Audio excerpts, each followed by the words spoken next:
સામાપાચમ વ્રતની વિધિ. આ વ્રત ભાદરવા સુદ પાંચમના દિવસે કરવામાં આવે છે.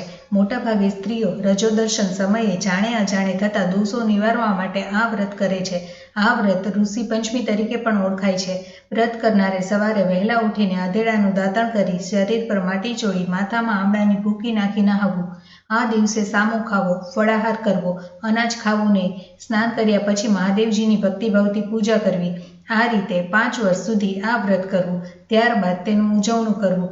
એ વખતે અરુંધતી સહિત સપ્ત ઋષિઓની પૂજા કરવી અને બ્રાહ્મણોને જમાડી યથાશક્તિ દાન દક્ષિણા આપવી. વ્રતકથા. ઘણા વર્ષો પહેલાની વાત છે. વિદર્ભ દેશમાં ઉંતક નામે એક બ્રાહ્મણ પોતાની પત્ની સંધ્યા અને પુત્ર પુત્રી સાથે રહેતો હતો. પુત્ર સુદેશ સર્વ વિદ્યા ભણીને હોશિયાર થઈ ગયો હતો.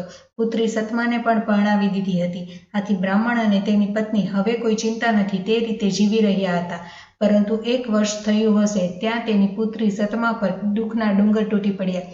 તેનો પતિ ટૂંકી માંદગી ભોગવીને મૃત્યુ પામ્યો. સતમા દુઃખી થઈ પિયરમાં આવી ગઈ. ભર જુવાનીમાં પુત્રીની આવી હાલત જોઈ માતા પિતા પણ દુઃખી થઈ ગયા. તેઓએ પુત્રીને આશ્વાસન આપીને પ્રભુ ભક્તિમાં ધ્યાન આપવાનું કહ્યું.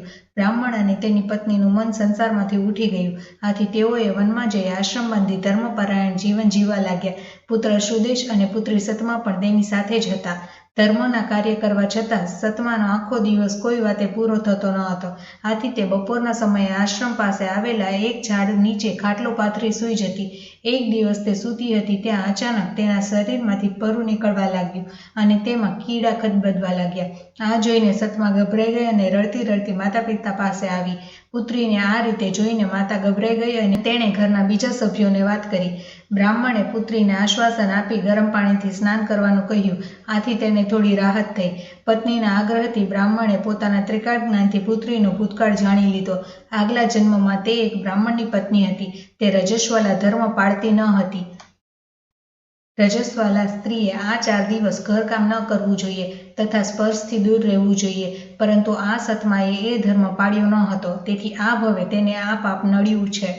આ ઉપરાંત તેણે ઋષિ પંચમીની નિંદા કરી હતી. સામાપાચમનું વ્રત કરનાર છોકરીઓની મસ્કરી કરી હતી. આથી આ ભવે તેને પતિ સુખથી વંચિત રહી છે અને આખા શરીરમાં કીડા પડ્યા છે.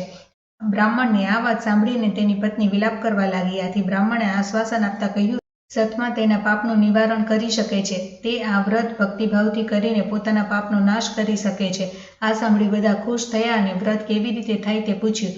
બ્રાહ્મણે કહ્યું કે ભાદરવા સુદ પાંચમના દિવસે આ વ્રત કરાય છે. એ દિવસે સવારે વહેલા ઉઠીને સ્નાન કરીને ઘીનો દીવો ધૂપ કરવા. ત્યાર પછી નૈવેદ્યમાં ફળ ધરાવી મહર્ષિ કશ્યપ, અત્રિ, વિશ્વામિત્ર, ભારદ્વાજ, ગૌતમ, જમદગ્નિ અને અરુંધતી સહિત વશિષ્ઠનું ધ્યાન ધરવું. તેમની પૂજા કરવી. વ્રત દરમિયાન ઉપવાસ કરવો અને ફળાહાર કરવો. માવો ખાવો. આ રીતે ભક્તિભાવથી વ્રત દરમિયાન રજસ્વલા વખતે અજાણતા થયેલા અનેક પ્રકારના દોષો નાશ પામે છે. સતમાએ પિતાને જણાવ્યા પ્રમાણે વ્રત કરવા લાગી. થોડા દિવસોમાં વ્રતના પ્રતાપે તેના શરીરમાંથી પરુ નીકળતું બંધ થઈ ગયું.